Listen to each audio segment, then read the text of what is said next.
about that. Okay, funny start to tonight, but Yeah, that was a strange we one. we John's parents were are calling him.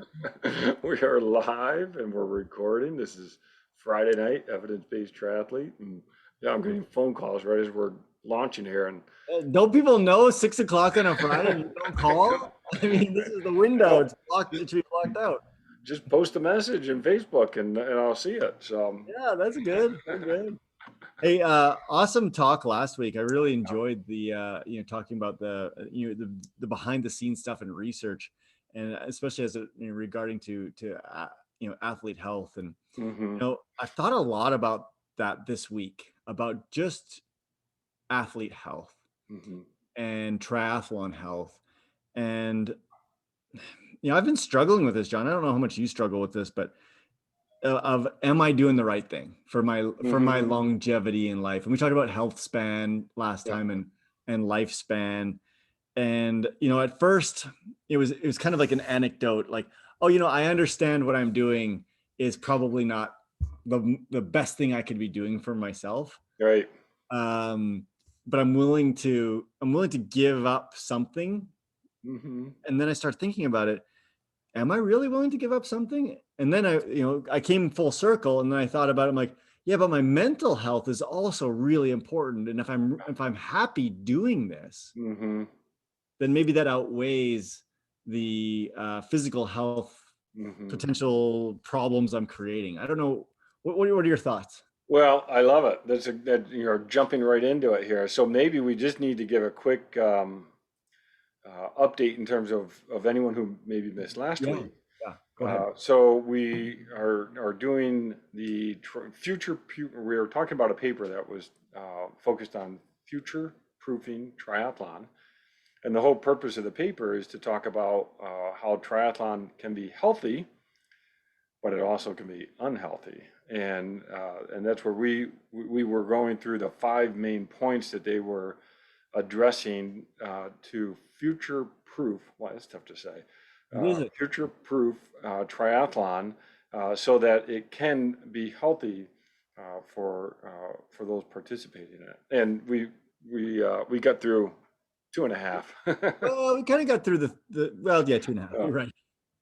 But I love this topic because one, I love the sport. I love multi-sport. I love triathlon. I enjoy it. It's a big part of our life.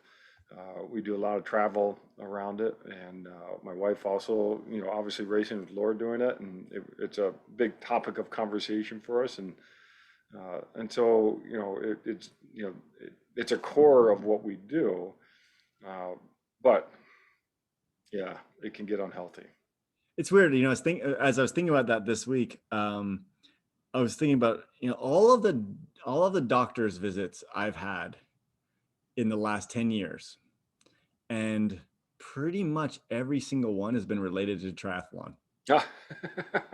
Wow, that's Like, pretty, yeah, honestly, yeah. yes, there was maybe once or twice that it wasn't, hmm but pretty much everything, like every procedure I've had done, like on my knees, I've had so Yeah, many injections and things like that into my knees, and I'm like, yeah, that's triathlon related. Shoulder MRI because of crashing my bike, triathlon related. Like, I actually, hopefully my insurance company is not listening, but yeah, if I if I found out my insurance company found out I was a triathlete, they might drop me, right? that's right. Yeah, but it's not like climbing, but cycling, I think some insurance policies have issues with cycling. Right.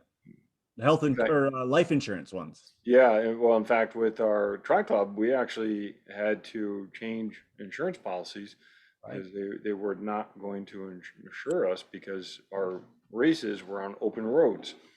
And so it is an issue. There is a risk, a physical risk Yep. to our sport, but and then also the training risk that you're talking more about that. So Yeah. No, it is so interesting. And before we really dive deep into this, we're gonna just have a quick talk about some tech stuff too which today. is going to be one of our bullet points on the paper. So I love it. Exactly. It's perfect. And Yeah. actually part of the health Yeah. ramifications. So About a month ago, I ordered or got one of these things. It is Yep. it's basically, the company's called Core. It Mm-hmm. fits on my chest strap, Okay. and it actually measures core body temperature using something called the heat transfer method. So basically, this goes against your skin, this side goes Yep. against your skin, and it measures, basically, it knows the temperature of this, and it can sense the temperature of your skin, and it can sense basically how much heat transfer is occurring from your skin to this. Mm-hmm. And it actually has been very highly correlated with the pill Yeah. and with rectal thermometry. And actually, it actually even has FDA approval for core temperature for COVID patients. Oh, wow. Interesting. And it's interesting because when I thought I had COVID 2 weeks ago, I started wearing this baby 24/7, Yeah. Right. and no, 98.6, 98.8, like, but it was interesting to wear for an extended period of time and just see throughout the day, because, we have that, through our circadian rhythm, our temperature does change Mhm. throughout the day. And so then I wore it on a couple of training runs and rides. And, I was getting temperatures like 100, 100.5, which is pretty normal. Like, we're gonna, people think, oh, your core temperature is 98.6. Not when you're exercising. That is just not a thing. Even when we were wearing the core, we both did the core pills. Mm-hmm. We both noticed, wow, like, I'm just out going for a run and I'm over 100. Yeah. And it's pretty standard stuff.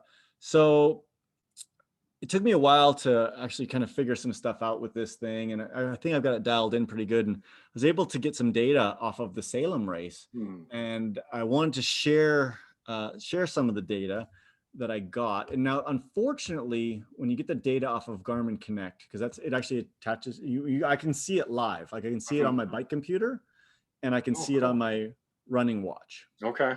You can actually see it while you're going, Oh, how neat. um, which is super cool to actually be able to see your core temperature as you're going, Mm-hmm. except for when it's really high. Yeah. Right. Okay, So, so I'm okay. going to share my screen.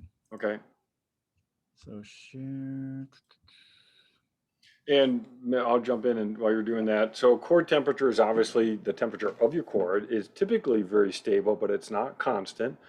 And that is that 98.6 number that we all know, but it's hardly ever exactly 98.6. It's always going to fluctuate. And your skin temperature is can also be measured, and there's skin temperature probes, which this is almost, well, this would be considered a skin temperature sensor. And that difference between core temperature and skin temperature um, indicates what way heat is going. Either heat's going to be leaving your core and going to the skin if the skin is cooler than the core, but if the skin's warmer than the core, you can actually be receiving heat and your core temperature can go up. Right. Correct. All right, sorry. All right. This is my core temperature today when I did a bike ride this morning. Okay. It was hot, it was definitely over 100 when I was riding. And we're actually seeing this. Actually, I stopped for a little bit of time, filled up my water bottles, had a big old drink, and then I had a little bit of a downhill from there. And then I actually did, today I did 6 times 8 minutes just below LT2. So just Mm-hmm. below my threshold. Mm-hmm. And that's basically in here. So I get to a maximum temperature All right. 38. And you are in Celsius here. Yeah, and so I got the conversions. So 38 is 100, like 100.4. So Mm-hmm. 38.3 is like 100.6. Yep. So that's what I'm typically seeing. Even when I'm running, I'm seeing mid hundreds, like 100, well, Mm-hmm. mid 100 point something. Mm-hmm. And today, I mean, I was working pretty hard. Like, my heart rate, like I said, this was threshold work. And I was doing 8 minutes on, 6 minutes off, and I did Mm-hmm. six sets. But and it was hot. I mean, it was Vegas hot. So we're seeing like 100.4. So this is, we'll do this one first. This is the bike at Salem. So this is getting out of T1. So I'm at 38. So Mm-hmm. 100. And you think about it, you're taking a wetsuit off, Mm-hmm. you're trapping heat in. So 100 is about right. And the water was right close to wetsuit legal. Okay. And then I start pushing pretty hard in the beginning, and I Okay. get all the way up to 39.2, which is 102.7 degrees. Yeah, you better get in bed. You've got the flu. That's hot, but that's high. You know, Yeah. um, for heat stroke, basically one of the hallmarks of heat stroke is a core temperature of 104. Yeah. So it's interesting though, because in this section we're catching a tailwind, and Mm-hmm. we've talked about that, the convective cooling, and so I'm catching a tailwind here, but I'm not putting out any more watts than I did today. Actually, I put out less watts. I was probably right in here in this section, I'm guessing 220 watts. Okay. And today I was putting out 250. And the outside temperature, it's in the 60s here. Okay. So I'm actually unwell. Yeah. Let's put it that way. Yeah, this is all heat balanced because the outside temperature is cooler, so you should be able to lose heat because that gradient is that temperature is lower in the environment. But your muscles, every time they're contracting, are generating heat, Yeah. and you're not dissipating it fast enough, so you're building up. Yeah. So now we'll go to the run. So this is the run. So this is coming out of T1, T2, and I get all the way up to 39.8, which is 103.64. That's pretty high. No wonder I wasn't feeling so good. No. So one of the things that we were talking about with like health and well-being is, and I think we did talk a little bit about this, but I was recovering from being sick, from having a cold. Yep. And even though I didn't have a fever, there obviously was some effect, right? And I'm still trying to come to terms with exactly what this means. And did I have did the viral infection cause my reaction to be higher? Because once again, it wasn't that hot at this point. I mean, yeah, it was like 80 degrees and like 40% humidity. Yeah. I was feeling hot, and I was doing everything I could to keep cool, like pouring the water on myself, ice in my hands, ice down my top. Right. But the interesting thing is my pace, as my temperature got hotter, my pace obviously went down. Your body will do that, right? And that's one of the great mechanisms that your body, exactly, or your brain will say, oh, we gotta cool off, so we're gonna just get these muscles to recruit less and obviously generate less energy, less heat energy. And it was the interesting thing to me, obviously, I'm thinking this is because I was sick, because I really thought today when I was pushing it, that I would be, hotter than I was. But I think now my body, I'm recovered from this illness, and I'm able to regulate temperature a little bit better. But anyways, so people are, well, we can go ahead and say what you got to say. Yeah, well, you were sick the week before the race. And again, I don't think we talked about this, but you were. I mean, that's going to affect your hydration levels. That's going to affect electrolytes. And now, you're trying to race and dissipate heat. Your body's already off. And that's what, you and I had an off camera discussion about that. I mean, to be able to do what you did, having a week before we were sick, it's that health that's before the race. That week is so critical. Yeah, you may have been fine on towing the start line and may not have been sick, but your body was working overtime prior to that, and it's disrupts homeostasis, and now you're trying to race, and it's a big disruption of homeostasis, and so it's really. Now I'm curious, do you have core temperature after the race? Do you see it go back down? Unfortunately, once you stop your watch, it stops. Okay. It stopped. And now in retrospect, I shouldn't have stopped my watch, and I should have watched this potentially go down, because the interesting thing and this was kind of also alluded to the fact I think that I was sick is I sat in the shade, which I normally would right Mm-hmm. after a race, drink cold bottle of water, Yep. and I got really cold, Oh yeah. Right. Right. and it was like started shivering, and it Yeah. was, at this point 85 degrees even in the shade. Mm-hmm. And normally I wouldn't feel like I know my body, right? Like you just don't get into that. And so then you're right, the homeostasis thing kind of kicks in. Your body starts to recognize, man, you were like 103 or higher, 103 and a half. And, now you gave us a break and Yeah. And the muscles aren't contracting and they're not generating the heat. yeah, Your brain is thinking something's wrong.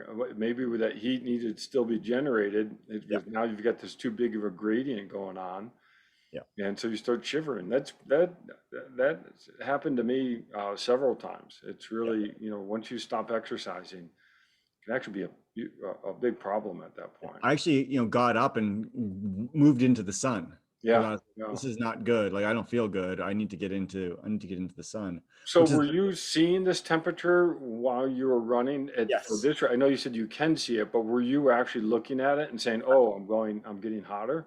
I stopped looking at I usually Yeah. stop looking at my watch in the second half of a run. Okay. I kind of make it a point not to pay attention Hmm. because I just at that point it's what I got is what I got. Yeah. Right. But I remember vividly seeing like the 102.8, and then I was like, oh, Yeah. I was like, this sensor's crap. Yeah. I was like, this $300 piece of hardware is crap. Yeah.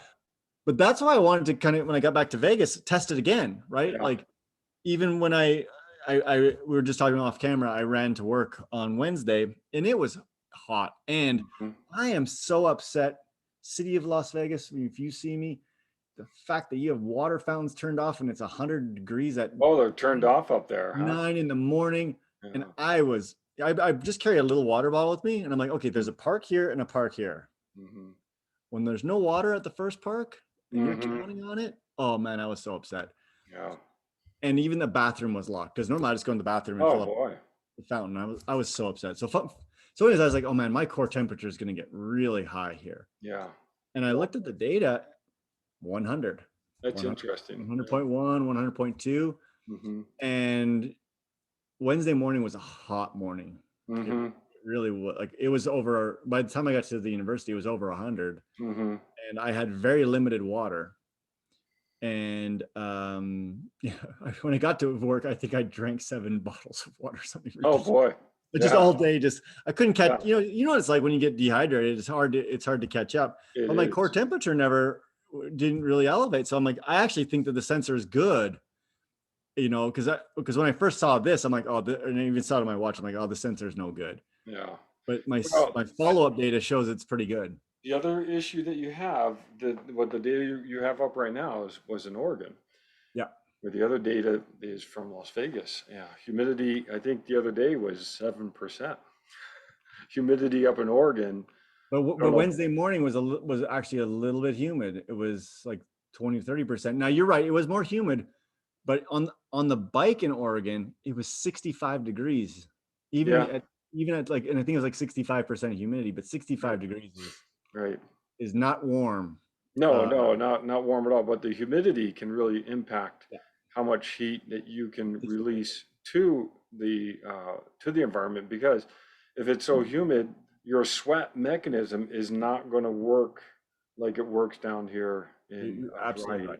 heat. And the you get the sweat buildup, but it's the evaporation of the sweat where you actually lose the heat from your skin. And you know that. I'm just Well, telling everyone at this you're point. doing you're saying it perfectly. Yeah, and so down here though, that a lot of times we may not even know that we're sweating because the water whisks off us so fast. I mean, I always like to tell people jump in the pool during the summer, get out, and you actually are cold at first, and you're cold because that water is just whisking off you so quickly because it's so dry. But if you did the same thing in Florida, you wouldn't feel cold. That's right. That's right. Or Oregon, and Well, so and I'm that's going it. to disagree a little bit because it wasn't very humid, honestly. Like Hmm. it's Salem is kind of pretty. It was pretty dry actually. I don't know. Oregon's green for a reason, so. It wasn't green there. That's the thing. It's brown right now. They're in a drought. Yeah. But no, you're absolutely right. I'm not arguing that with you. But so the point I wanted to kind of bring this full circle is how much damage did I do to myself having this core Mhm. temperature elevated like this for that amount of time? Because honestly, John, I've had a hard time recovering from this race. Well, I'll tell you, you did some damage because when I saw you what, 3 days after the race, Yeah. and I looked at you and I'm like, you don't look good. So Yeah. there was some damage, and that was a 70.3, and obviously you raced it hard, but you had that week ahead of time, which is already putting you behind.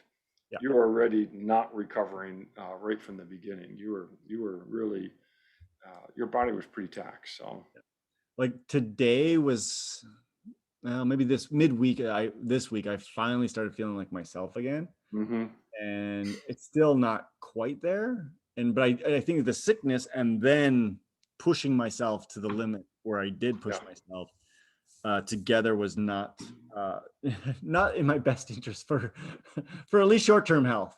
Yeah, well, and so this is going to bring us right back to this article Exactly. And that's why I because wanted to talk about this because I do think it falls into this, right? yeah, And John, the interesting thing is I saw the metric, hmm but I wasn't smart enough to like, well, man, I'm just too much of a racer to like slow down, right? Well, I always think of, sometimes you get in a race, you sort of, I always kid around. I say you go rear brain. Of You're not course. really thinking clearly and making rational decisions during a race. Yeah. So, especially about your health, and there's obviously some professional triathletes that we've seen that you really worry about them because I do think that some of the elite athletes they have the ability to turn off or not recognize when they are going into a danger zone. And I think that's we'll talk about that because the crawl, crawl across the finish line. That's Well, I mean, just look at the Olympic final for the men's triathlon, you know, and yeah, Blumenfeld, he finishes and collapses and yeah, throws up. mm-hmm, Like, yeah, I mean, I think we talked about this last time. I won't get to that point, right? yeah. Like, I don't know. Sounds like you did. All right, so I didn't throw up though. here's the article: Yeah. Future Proofing Triathlon: Expert Suggestions to Improve Health and Performance in Triathletes. And this paper is predicated on the idea that, in general, triathlon is healthy. It's a healthy lifestyle, but triathletes can go over the edge and get into unhealthy situations. And there were uh, five key areas. All right, now I'm getting the wrong document pulled up here. Let me pull up my. All right, so we went through the five key areas that they talked about to future-proof triathlon is critical appraisal and application of knowledge, critically evaluating research, and that's what we really enjoy doing is making sure that we're understanding the research, we're understanding what it contributes, and we understand the limitations of research. We understand the limitations of the publication process. We have to take all that together to understand how to future-proof and uh, pull out the right information for health. The second one was integrated approaches to developing, disseminating, and using research and expertise. And that's sort of what this is all about, Yep. where we're trying to talk about research in a way that's applying it to real world situations.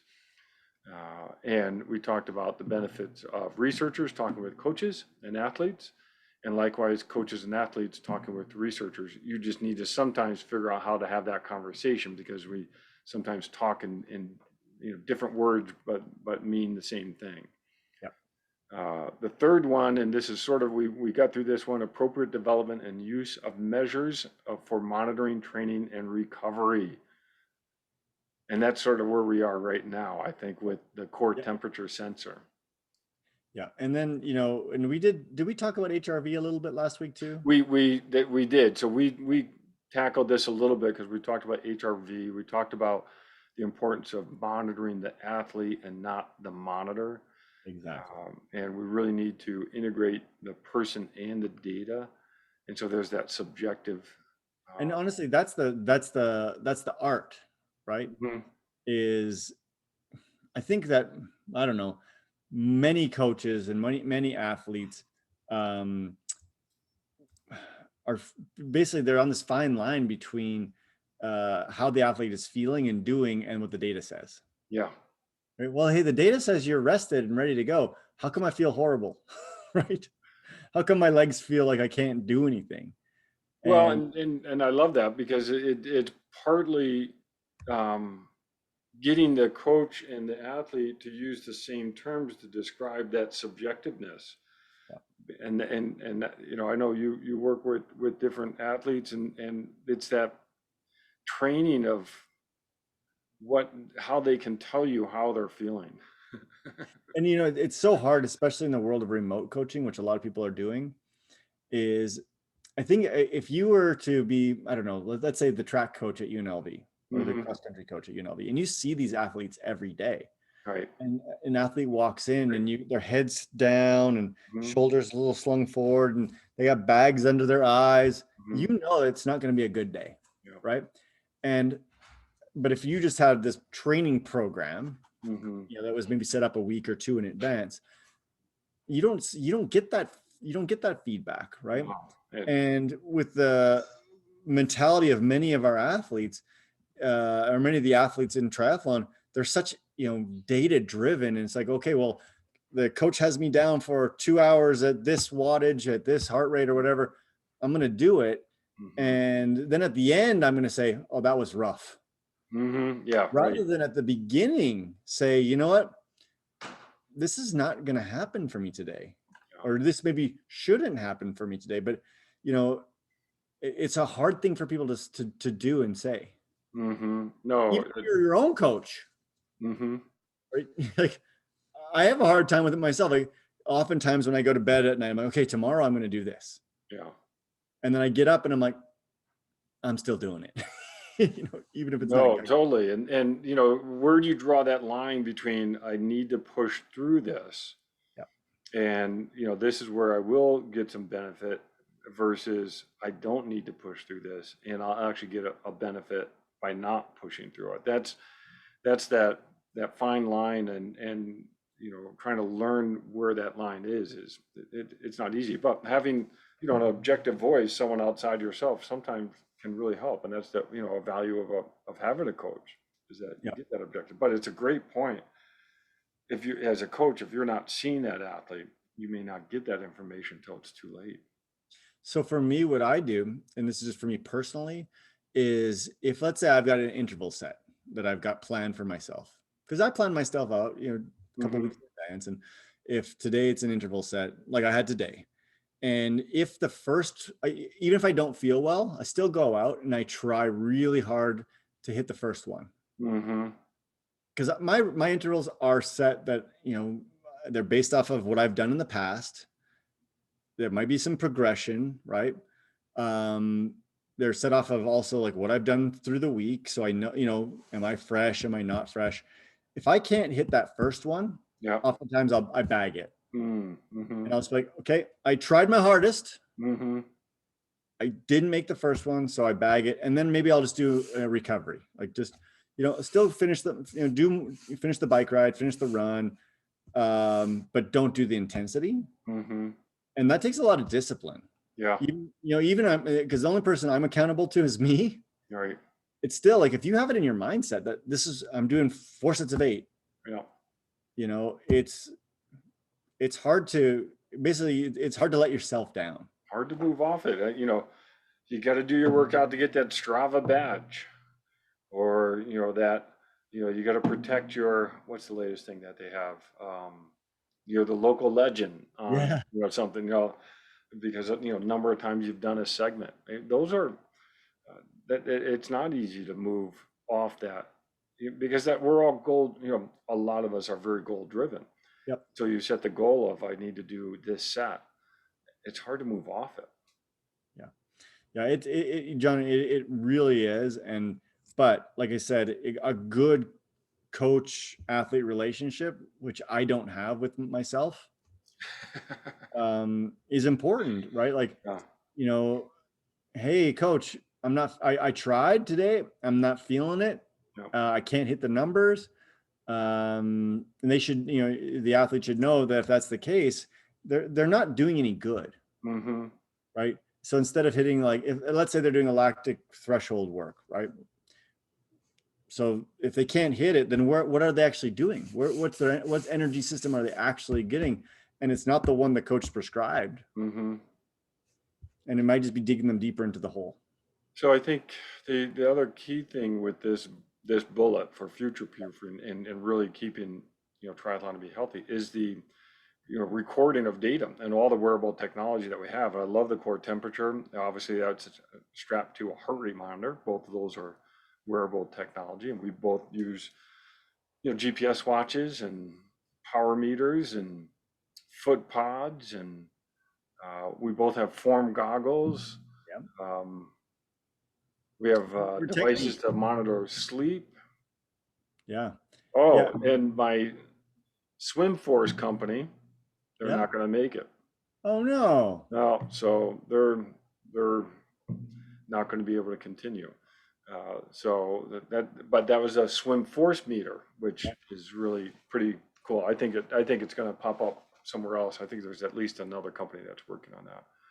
Yeah. So the trick is, well, now I think what's great about where we are in triathlon is you can measure a lot of things and then use that objectively, or we think that's objective data for the most part. You got to read the data correctly and know when the device isn't working correctly. But So the issue that I have with all this data, John, and like you just said, I collect a ton, mm-hmm, right, is to know what's actionable, yeah, right?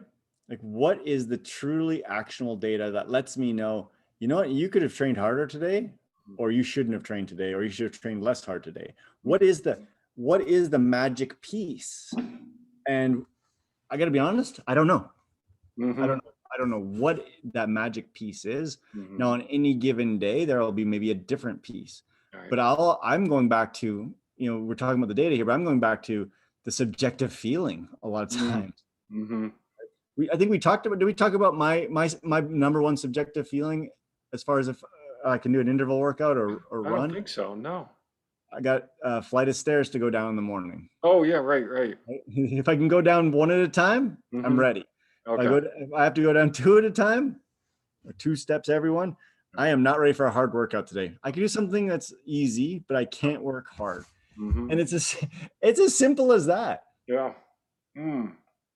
Interesting. Now, I would almost call that still an objective because you're measuring something. That's true. But I know what you mean is that you've got to feel like you can even do that task, and that feeling is the subjective part. And Yeah, so, but here's the thing: is like on those days, I could force myself hmm, to go one step. yeah, right, I don't right. even, yeah, you know what I mean. But I don't even think about it. My mind kind of takes over. It's like the Hmm. first step you take is like, oh man, this is good.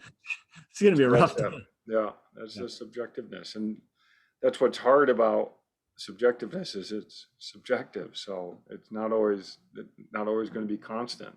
yeah. There's a lot that goes into it. But the wearable technology, I think you're spot on. It's so much data. It's how do you make sense of it? Yeah. And I And think there's some good little pieces to the data, right?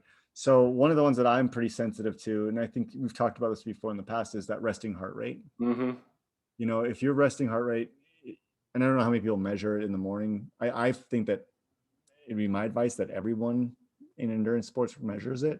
yeah, If you see, and I kind of use a 10% rule. So if mm-hmm, let's say my resting heart rate is 40, mm, if I'm look in the morning and it's 44, mm-hmm, that's not a good thing. Like mm, my body is not recovered. right, It's very, very simple. We're talking low hanging fruit. I mean, even if you don't have a monitor, you could literally just take your pulse mm-hmm, every morning. And I just suggest people do this. And once again, just write it down. And if you start to see like big shifts like that, you can, number one, it actually can help you even determine if you're going to get sick. mm-hmm, You're actually fighting off something, you don't even recognize it yet. And number two, it's a good sign that you're overreaching, yeah, and not functionally overreaching, but was it non-functional overreach? That's what we call mm-hmm, it. mm-hmm. And that's a simple little metric. I don't know. Do you do that? I don't specifically, but I will get up and I'll look at my last 4 hour heart Yep. rate, and I like to look for the dips and the peaks in that. But I was going to ask you about sleep monitors, Yep. and I measure my sleep every single night. yeah, okay. So what? Well, without we always I'm sponsored by them, but which one do you use? I have two different ones I wear. Yeah. So I have a Whoop strap. Hmm. I've had that for about 4 years. I've Yeah. measured my sleep. I want to say 95% of the nights for the last 4 years I've Okay. monitored. And then I have an Aura ring on this finger, Mm. Hmm. and it measures it as well. I got to be honest with you, I don't look at the data as much anymore, Yeah.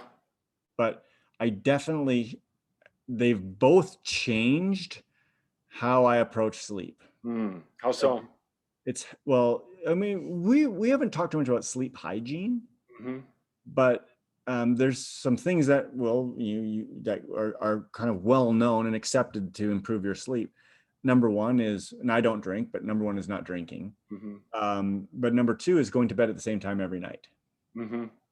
and avoiding like bright blue light before you go to bed. I mean, these are pretty simple things. I think everyone knows about these things, but for me, like the consistency of going to sleep at the same time every night, Hmm.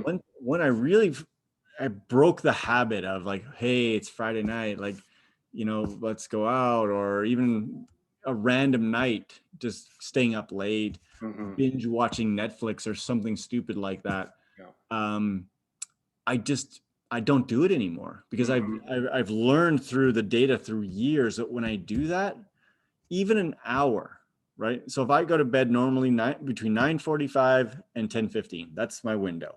Okay.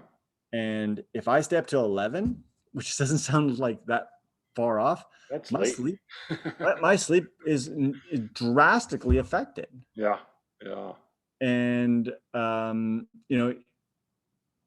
that was so basically through these things I've learned, like that is probably number one for me. Now Hmm. I don't do everything perfect in the sleep hygiene, but Right. I try. I mean, there's like a list of like, you can Google sleep hygiene of like Mm. top 20 things to do to sleep better.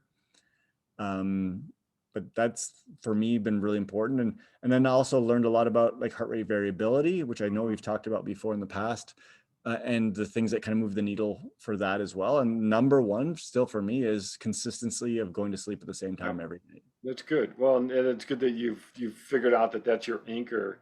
We Yeah. talked about anchors before. I mean, that's you start with that, and then you can build on it. And I bet you if you're, what's interesting is if you move past that window, already you're starting to think, oh well, now I'm not going to sleep well, and so now it just turns into this, you know, It's the self-fulfilling prophecy, right? very much so, yeah. And But sleep so is so important, and so the devices are a good way to get a snapshot of what's going on. But to really measure your sleep, you need EEG. You need yeah, to, yeah, it's yeah. the And brain. this is as good as we have right now for That's like right. at home. But this is moving in that direction. And, I'll look at my sleep data from the Garmin and I'll look at it and say, well, that doesn't make sense, because I know where I was, sleeping wise or not sleeping. And it said, oh, yeah, you get REM sleep. And I'm like, But oh, in general, if you take it for long periods of time, yeah, that right. you average stuff out. Like That's when right. I started tracking, I was probably averaging 6.5 hours of sleep, but I Hmm. thought I was 7.5. Yeah, Now I'm 7.5. And if you were to ask me, yeah.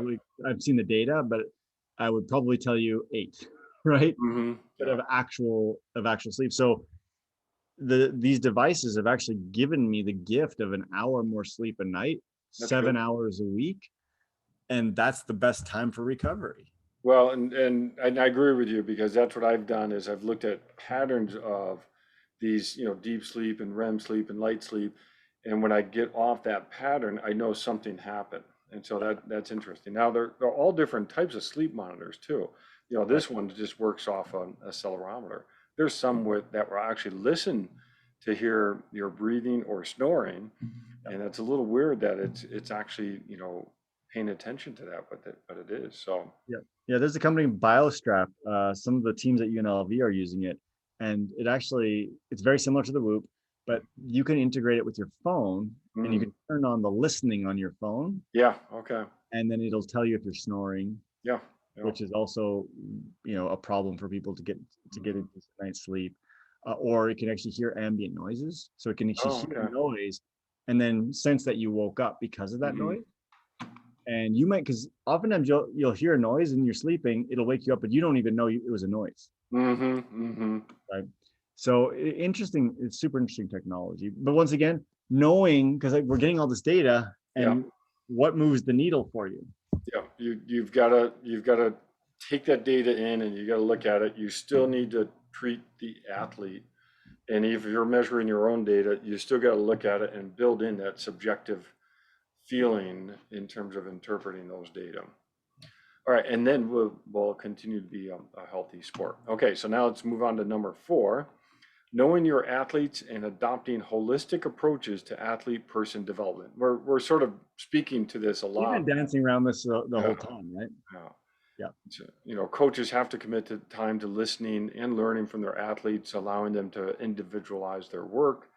I'm just reading some bullets that I wrote down. Particularly important was that coaches take time to understand their athletes' motives and account for changes in across the lifespan. And yeah, you gotta, what's your goal? Why are you racing? What are you training for? And I think sometimes coaches um, that I've seen and talked to and been around. I mean, being an athletic trainer, I've been around coaches forever, Yeah. right? Some coaches, they don't listen at all to their athletes, and Mhm. and it's kind of sad, right? Like the coach deems their personal success is more important than the athlete's success, Mhm. right? Um, I've seen it so many times, like and then when they do that, then they are not in thinking of the athlete's best interest. It's their best interest, Mhm. right? And I get it, like especially if you're a professional coach, Yeah. like you coach for a living, Mhm. and if people are not doing well, I'm not even thinking triathlon world here because I spend a lot of time outside of triathlon as well. You get fired. That's the Yeah. coaching business, right? Great. And so then are you truly taking this holistic approach to develop this athlete slash Mhm. person, or are you more concerned about the wins and losses and protecting yourself? Mhm. And Age group, sport, coaches, kids. yeah, Yeah. with kids, It's, I've seen it with kids, but I yeah. mean, I've seen it in triathlon coaches Yeah. Yeah. where it's they're deeming their success off of how the athlete does. And maybe in that context, like, oh hey, I had 3 athletes I coached make it to Kona, great, and then they quit the sport the next year because they were so burned out. Mhm. Well, and then you put on their website, hey, coach 3 people to Kona. They don't say, and then by the way, one got divorced, one lost their job, and the other one quit triathlon, right? That's not a holistic approach to, once again, the long-term goodness of triathlon. That's right. It's you got to find that, and I wrote this down: understanding life stress. And it doesn't matter if you're self-coached or external, someone else's coach. You've got to understand that life stress. And I think we're gonna follow this up with a podcast about relationships. Not that we're relationship experts, but it would be fun to. We've both been married over 20 years, That's right. and I can speak to me. I'm happily married. I think you're happily married. So, and we've both had significant amount of time in triathlon. So I think maybe we're not experts in this, but I think maybe we can give Well, some. and to that point, here's one more bullet I wrote down reading through this article is coaches should integrate family and broader support network within their work to develop a team approach to support the athlete. And I think that is so important, is to have that. You've really got to understand that family life or, work balance, whichever way, but, really understanding the other people around the athlete and how that either adds more stress or, maybe it helps the relationship. I mean, that's the ideal, is that triathlon brings something more back into the family life. And it absolutely can if done the right way. You know? You know, when Marie started triathlon, I didn't get it, and I wasn't very supportive, and I feel bad about that now. I really do. Yeah. I didn't understand, like, Hmm. and I wish that she had somebody. I mean, she was basically self-coached, Hmm. and I wish that there was somebody that maybe was working with her back then that would have had a conversation with me in mind too, Hmm. right? Like, hey, like your wife is doing this. It is an exceptional thing that she's doing. Hmm. And, what can you do to help facilitate this? Yeah. And the only thing I would do is be all grumpy when she woke up at 5 a.m. to go for a bike ride and woke me up. I'm like, what are you doing?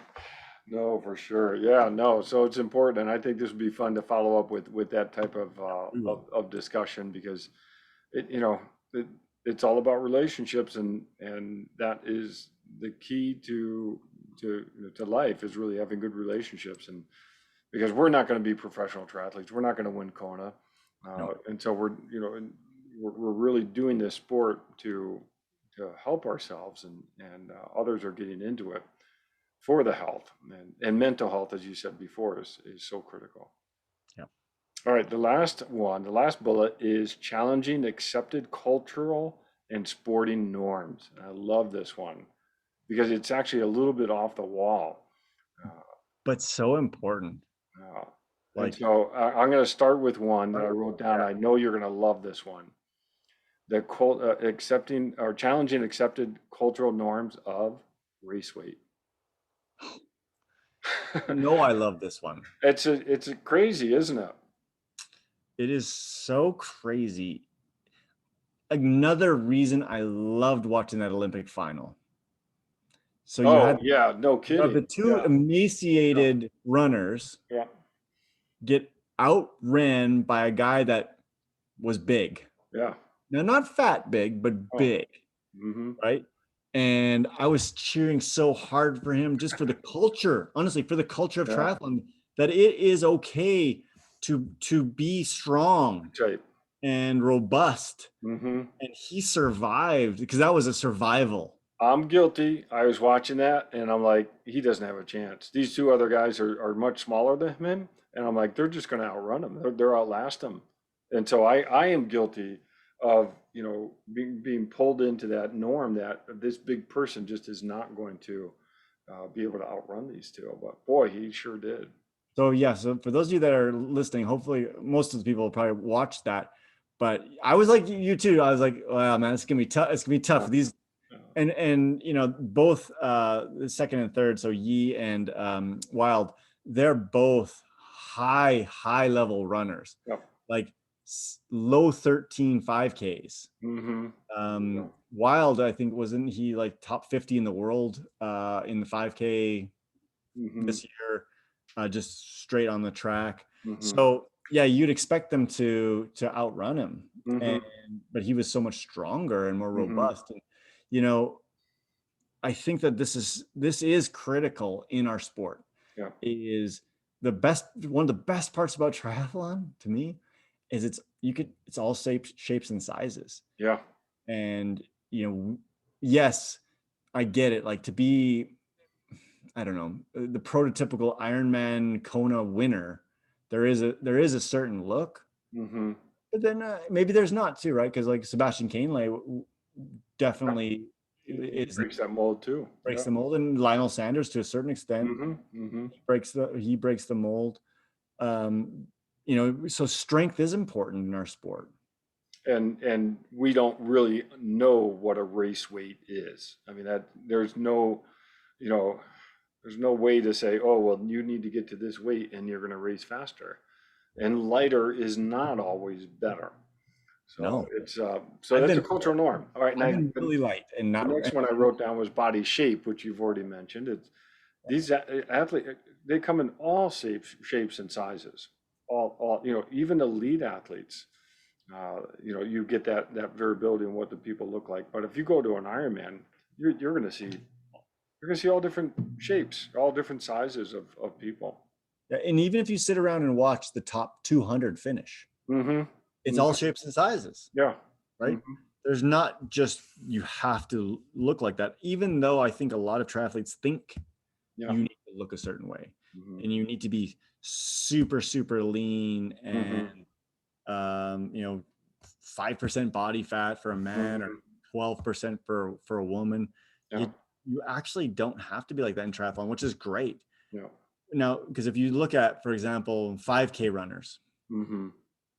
especially high end, everybody looks the same. Right. super, super lean, no, basically very little muscle on their upper Mm-hmm. torso. Even their legs are very, very lean. Mm-hmm. And you don't have to be like that in triathlon. Right. And you can make, there's some general, you're right. The 5Kers, the 10Kers are going to look different than the sprinters. Yeah. The gymnasts are going to look different than power lifters. But, at the same time, we've got to challenge these, what we think are accepted norms in terms of what a body shape should look like for a triathlete. Because a triathlete can, as you said, they can look all different Yeah. from each other. Okay, I wrote down another one, socioeconomic status. Yeah, this is big. It Oh, is, yeah. but and actually, John, when you first sent me this article and you said this about health, I started reading it and came to this one. This is probably one of the biggest impediments to the future of triathlon. Mm-hmm. Yep. It's so expensive Mm-hmm. of a sport, and I don't know how we get past that. Well, it's interesting when we do the member spotlights. It's so much fun. I love asking about the first race, and I always like to ask what gear they use, especially the bike. And it is amazing how people will start off with a borrowed bike or a $500 bike, and they just had as much fun, and they challenged themselves just as much, regardless of the gear. Yeah. And so we have to continue to challenge. But I biked into work and ran into someone who was unloading some stuff. And he says, "Hey, do you mind? How much did your bike cost?" And you don't want to tell them, do you? And I'm like, "You don't want to know." Yeah. More than my car. And so it is a socioeconomic. There is a or perceived socioeconomic barrier to I triathlon, don't but think it it's just doesn't have to be. perceived because even a local race, Mm-hmm. the cost to just enter into the race Yeah, yeah, that's true. is prohibitive. And Mm-hmm. I'm going to add, even not just into triathlon, but try and find a timed 5K Yeah, in Las Vegas less than $40. that's right. Right. Right? That is not Mm-hmm. that I know, like, you and I are in a different socioeconomic structure than many people in Las Vegas, but for many people, $40 to run a race is a luxury that they can't Mm-hmm. fathom, Yeah. right? And then you think about a triathlon, just to enter a local triathlon, and we're lucky in the club that we have this ability to we offer races for free. Mm-hmm. How much is a local race? Yeah. $100 minimum. Well, put a plug in for the Tri Club, $65 for you Exactly. get 4 races.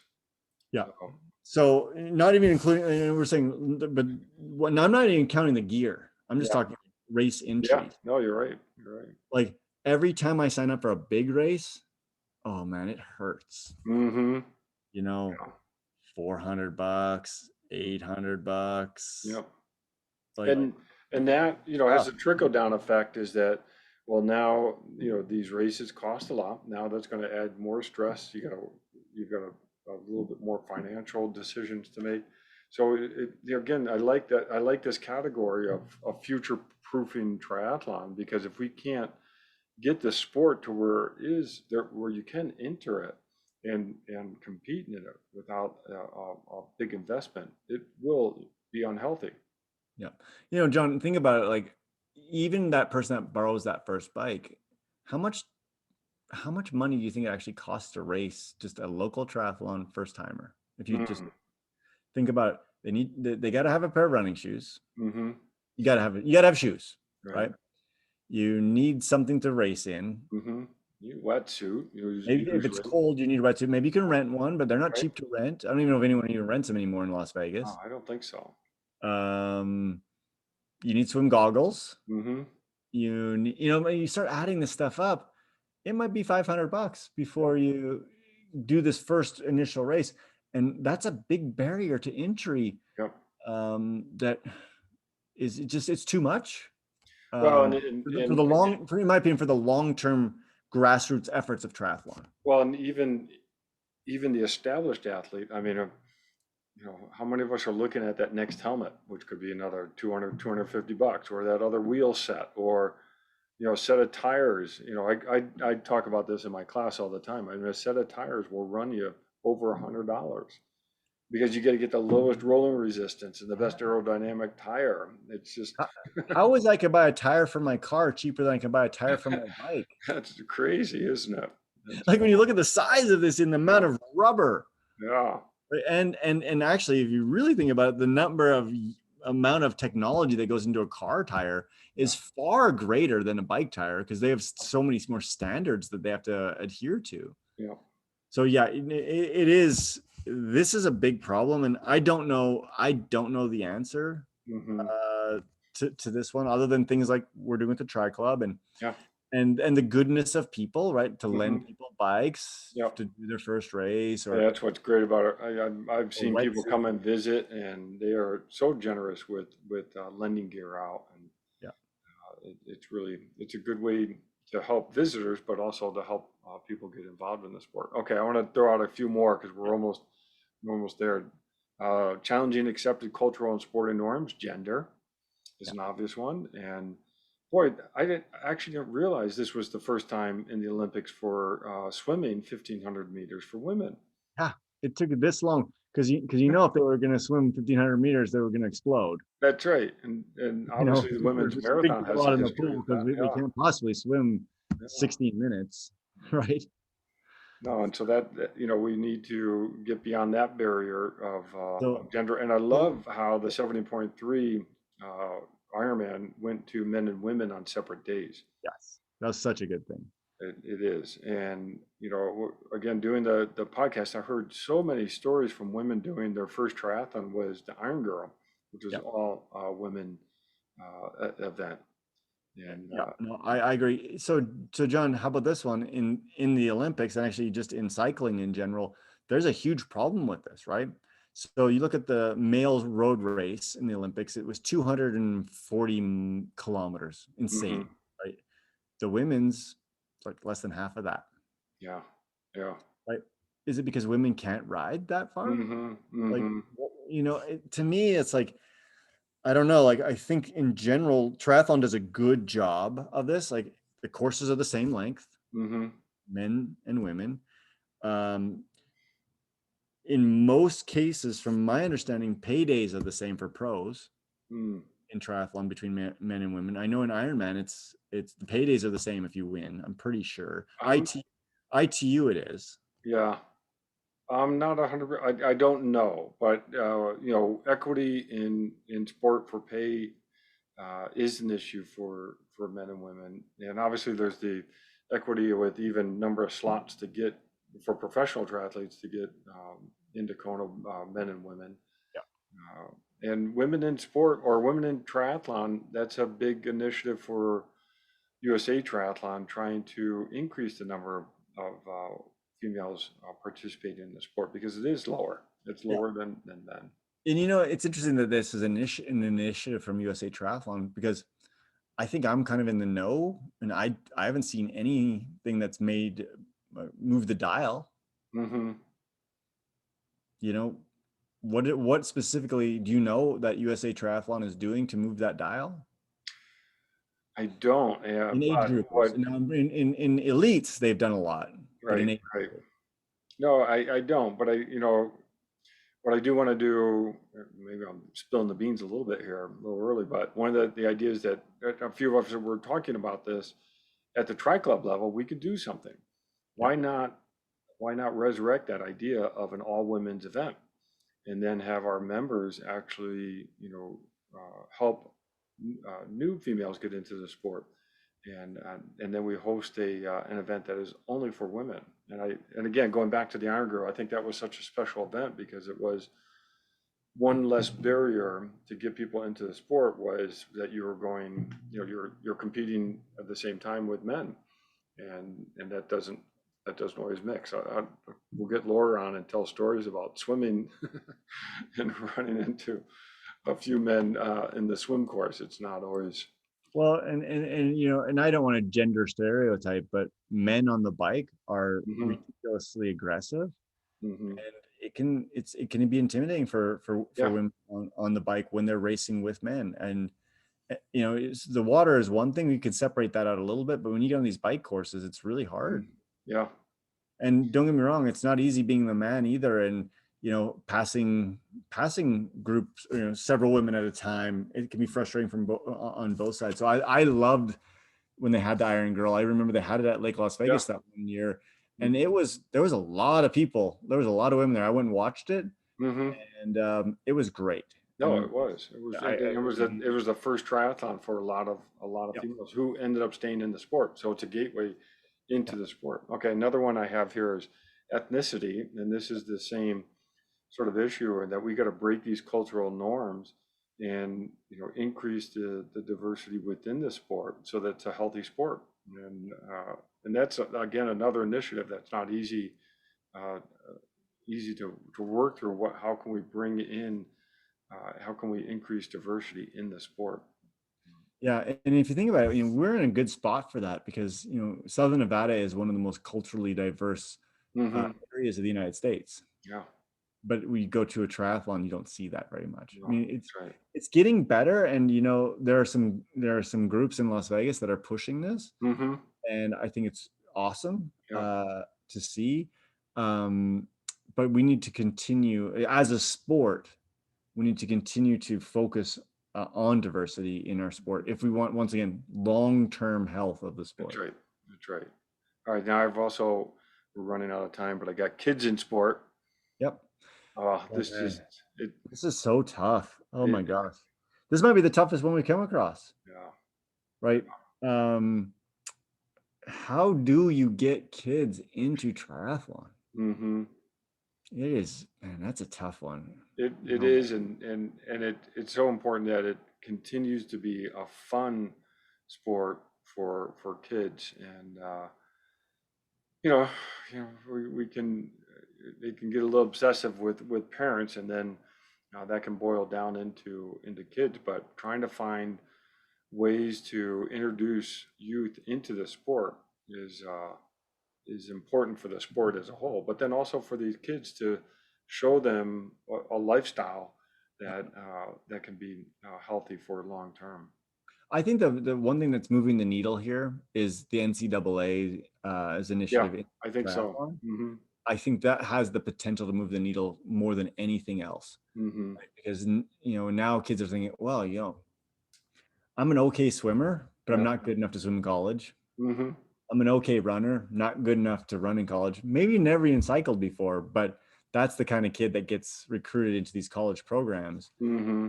And I think that the more the NCAA, more schools that take on triathlon, I think that that's going to be the thing that moves the needle the most. Yeah, I agree. And again, as a club, we want to try to figure out how to build our youth sport, and maybe we can build it, with kids in mind, but also with socioeconomic status in mind, and even ethnicity. So, all But right. if, So, once again, if you have a kid that once again they're good swimmer, good runner, mhm, and we can identify them even in Las Vegas, right? yeah, Identify them and somehow talk to them and say, hey, listen, like this is an option for you, yeah. right? Like you can go to college and do triathlon And we're and seeing that now with this group of kids that have been, they got into the sport about 5 to 8 years ago, and yeah. now they're progressed to really high level athletes. So it's pretty neat to see. All right, so then I want to finish on this cultural norm, especially with triathlon. This is an interesting one. No pain, no gain. Anything is possible. And when you watch those motivational videos on YouTube about Ironman, what's the song that they have? Till I Die, right? And the crawl. I mean, the crawl. It's amazing how many people have talked about the crawl as actually being inspiring for them to get into the sport. And then you hear athletes say, "Well, I'm going to die before I stop or DNF." And I think that is a health issue that we really need to sort of break that cycle. That there are times where you need to stop, and it's not healthy to continue. And yes, in maybe you training can. as well as racing, That's right? right, right. You go down that path of just unhealthiness, Mm-hmm. and then mentally too, right? Yep. We're gonna categorize this with mental health as well. And I Mm-hmm. couldn't agree more. That is that's dangerous talk, Mm-hmm. right? The whole thing of in our culture of no pain, no gain, Mm-hmm. and I'm gonna work myself to the bone, and Yeah. that's not sustainable. It's not good. And John, when I got into triathlon, I was an athletic trainer, but I mostly worked in team sports, and that was the mentality a lot. And Yeah. the harder you work, and so John, I can still remember some of the first running where I was actually good, like running 10Ks, and I would like my training runs were pretty dang close to race pace. Mm-hmm. Mm-hmm. I'd be like, oh man, like 42 minutes for 10K. Oh yeah, good. Next time I'm gonna beat that. And it'd be like beat that 2 days later. And you'd be Mm-hmm. always just on that verge of race pace. And it took me some time to figure out that, what, that's not sustainable. That's not good. That's Right. that's that's poor training. Mm-hmm.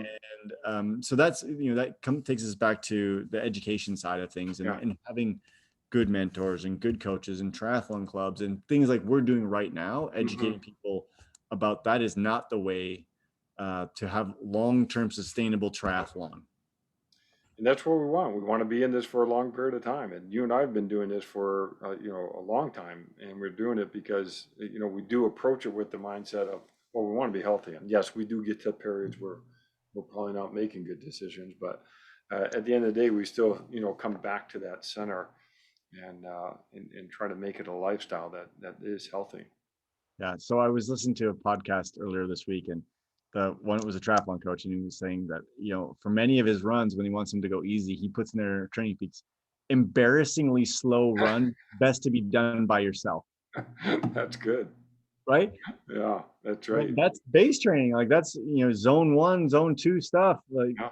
it, it's not about pushing as high as you can go. Oh, what's my aerobic threshold one? Oh, 135. Okay, so I need to be at 134. Yeah, right. No, you can be at 124. Your Yeah. heart rate. You can be at 120. You're still working that energy system, Mm-hmm. but we're so competitive, and like you're right. The whole no pain, no gain. What's the most I could do instead Mm-hmm. of No, the important thing here? Minimum effective dosage. We that's talked right. about this many times. Mm-hmm. Right? We should be looking to see what's the least I can do to be Mm-hmm. successful in triathlon instead of what's the most I can do. And it's this the stratification of Yeah. how much did I do. Mm-hmm. That's Yeah, I love it. dangerous. And that sign that you're overdoing it is usually when you run into, what is it, either two or three people that are really just being jerks to you. When you've identified that third person, it's probably not them, it's probably you. Because it's something that we're doing that all of a sudden nothing is right around us. So Yeah, exactly. I love that. I love that saying. That's perfect. oh, so this has been fun, boy. The health of the sport, but the health of the triathlete, the people participating, is so important. And so this has been fun to talk about this over these last two video podcasts. So Well, because the thing is, they go hand in hand, right? If the people aren't healthy, the sport won't be healthy. that's right. Right. Yeah, You gotta perfect. you gotta enjoy it. You gotta enjoy the journey. You gotta embrace it, and just make it part of your lifestyle. Yeah, honestly, one of the things that I kind of think of when I'm training is if I finish a workout and I don't have a smile on my face, Mm-hmm. I got to maybe reevaluate that workout. Yeah. All right, that's good. And even with swimming, John, honestly, I keep telling myself I love swimming. You gotta Before I do get it. in the pool, I look in my mirror and I'm like, "You're good enough. You Yeah, love swimming," and I just lie to myself. that's right. But you will convince yourself. You I will. get if I keep doing it every time, eventually it'll That's come right. to be true. Hey, this has been fun Yeah. talking about this. Yeah, have a great weekend. Stay cool if you Yeah. can. Mhm. Um, it's actually going to cool down a little bit this weekend. It looks Oh, like is it? Oh, good. well, Yeah. 108 instead of Oh, 113. there you go. All right. I'll break out a And beanie. good luck to everybody at Boulder this weekend. Yes. We Yeah, got a that's big right. contingent of people from Vegas there. Um, And nationals. oh yeah, and USA Team Nationals are this weekend as Yeah. well. I know we have several people from Las Vegas there. Do we know is there anyone doing both the sprint and Olympic distance from Vegas?